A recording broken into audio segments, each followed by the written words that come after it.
those foam bits. Those are the best. Hey, ain't they wacky? Yeah, I tell you something. You're really getting nutty, you know what I mean? Well, competition in late night is very rough, Oh, I know. it's crazy now. Because I'm doing late night television myself. I'm getting very wacky. Now, you had, not long ago on your show, it was like a family feud.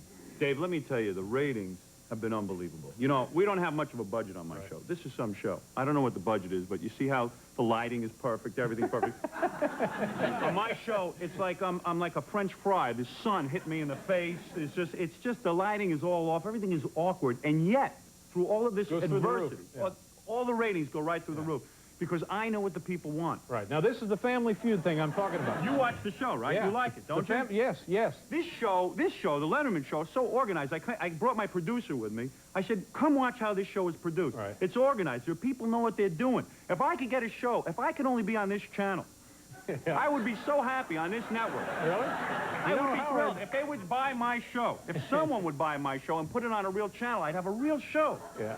Because my producer's running around going, look at that. They got people who do everything, like makeup and hair and all kind of stuff. Yeah. It's beautiful. You're very lucky. You're very fortunate. Well, by all means, before you leave, fill out an application because you never know.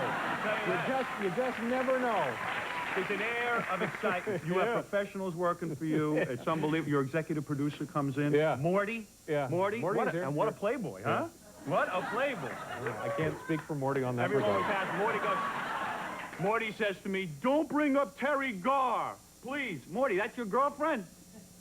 Boy, you got some crew. They get lots of women. I thought it was you with Terry Garr. Wait a minute. What is it, Morty? Howard's time is up? What? How could that be?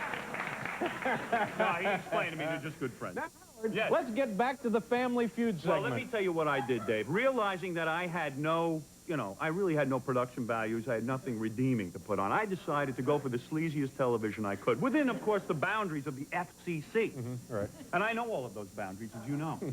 So what I decided to do is, I like the game Family Feud. Oh, yeah. I tuned in the other night. They had Playboy playmates playing each other. I said, well, what if we took hookers versus transsexuals? Sure, why not? In a playoff of some kind. Sure. Do you understand what I'm saying? Yeah, I understand. Well, let's get this. It's hookers now, and it's transsexuals. Okay. Right. Yeah. So what we did is, listen, in New York, they got a thing called crack houses. We went into all the crack houses, and we invaded them and said, listen, any of you hookers want to come on the show. So we got the hookers versus, who do you think won, hookers or transsexuals? Geez, I don't know, Howard. Let's see. Dave, it was the hookers. It was. Yeah. The hookers won. Yes, it was. It was the hookers. Yeah. It was unbelievable. And it was great. People respond to this kind of stuff. Yeah. They love this kind of stuff. Then I do sketches. I do sketch humor. People love that kind of thing because I have to try. I did a sketch of Madonna. Personally, I can't stand her. I don't like it. I don't like this movie. You like this movie? I haven't seen the movie yet. I haven't either, but I don't like it already. Because to me, what this is she's trying to be shocking. You understand that? Well, I Dave? think she does. She loves to shock us. Well, what is left to do? What is left to do? I don't know. What? To urinate in the shower? Is this something that's outrageous, or what? To constantly outrage and shock? What is left to do? Right? Yeah, what is right. that? No, I don't know. So I dressed up as Madonna. Yeah. And I looked like her somewhat. Yeah.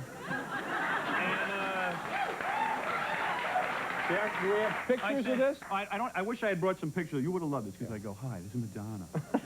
Oh yeah, I would have loved that. You would have loved this. And I was just wearing garters and panties. Yeah. And that's it. And a bustier, what they call a bustier, Dave. So I come out and I say, I'm Madonna, and I love to shock.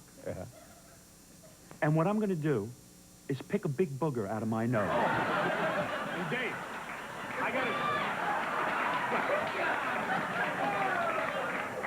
Because all she's trying to do, Dave, is shock. You know that. Hey, Morty, did you hear the hookers won? But Dave, tell me you don't love this kind of show. You love the show. You called me at home and told me you love the show. Because this is this kind of stuff you'd really want to do. I think it's important, Howard, for a person like you to have some airtime. Because I think we need to see Don't act like a prude. You know you love it. You have said to me yourself. That all these other guys are imitating Johnny Carson, and you love when I get wild. You know what I've said. I've gone on record. I've said this many, many times over the course of the years. To me, there is nothing funnier than snot humor. Right. See, Dave won't face up to it. I can't get enough. No, you love it. You know you love it. I love it. I crave it. Anything having to... like Dave, a bad head cold, to me, is the funniest... Dave, the bit went into... The bit took off when all of a sudden I said, and I'm Madonna. And I love to light my gas. Oh.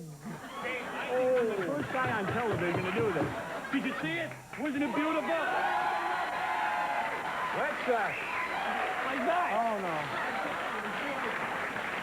People went All right, wild. let's do a commercial here and see what other guests we have tonight. All right. Howard Stern.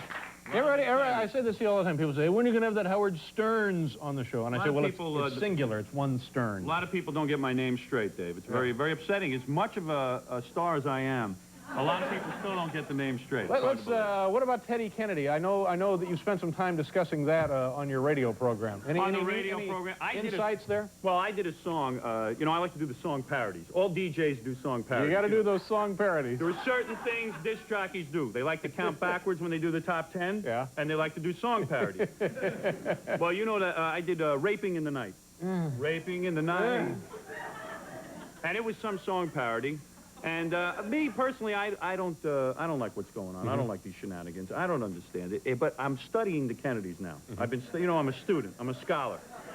I'm studying the Kennedys, and I'm realizing this is all part of the past. The father of the Kennedys, Joe Kennedy Sr. Yeah. He was busy bringing girls home, according to this book I read. And Rose Kennedy would just sit there at the table while he brings home movie stars. So the Kennedys would learn from all this. They would see this. This was in their house. Even like you take John F. Kennedy. I'm reading about him with all these women, right? I got a feeling what happened in Dallas, I think this Lee Harvey Oswald was a jealous husband. This is what I'm thinking. I got a whole different slant on this. I believe in the grassy knoll theory. I think that was like 5 husbands, and then they got the other husband up there in that book depository.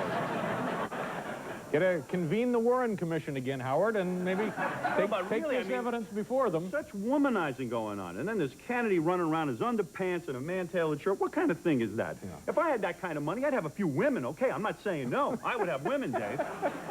I mean, a wealthy guy like that, but he's a senator. He should conduct himself in a certain way. I think Don't so, you agree? Sure, absolutely. A holder of the public trust. Yeah, it's unbelievable. Yeah.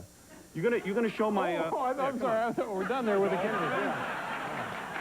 Hard to tell sometimes. This is. Dave, I am so proud. This is the double cassette package. Dave, let me tell you what happened. Howard crucified by the FCC. Look at that. Now Dave, this was like a landmark broadcasting legal case, wasn't it? Let me tell you what happened to me. Everybody knows, and I don't think I've ever discussed this on your show. Yeah. The United States government. I guess they listen to my radio show. People in the government, the I FCC. think so. You're a these people very are. influential man. They listen to my show, and they came away with a feeling that I did something wrong. So they sent a letter to the radio station saying that they're going to bring me up on charges because I said lesbians filled with lust. On one of my broadcasts, I said lesbians filled with lust. Now, what does that mean, lesbians filled with lust? You can't say that in America? No, Is there no First Amendment, Dave? You can say that, sure. Right, absolutely. Lesbians filled with lust. The First Amendment specifically addresses that. I believe so. Listen, I don't say there's some things I say are a little outrageous, but certainly nothing indecent. Right. So I decided... So they threatened you. They fined you, didn't they? They're fining me. That is correct. So it's probably going to become a court case. So I said, why not take the tapes, all the tapes that the government doesn't like, and I'll release them on Crucified by the FCC. Yeah. Now, I've been told by NBC not to give out the phone number how to order my tape. Because I don't understand why. There's some kind of policy at NBC. I can't say the number. Right. If I say the number, all hell will break loose for people to order. So, I mean, listen, I went on that Bob Costas show with Tom Snyder. Immediately following us, Bob. I went on that. I tried to give the number out for people to order it, and NBC said, no, you can't. What did they do? They wouldn't let you do it? They wouldn't do it. They wouldn't let me do it. I don't understand. So you got all those sleazy 1-900 numbers on. You got girls threatening to Filipino girl number. You got girls who like to go to the bathroom on you. I mean, they got phone numbers.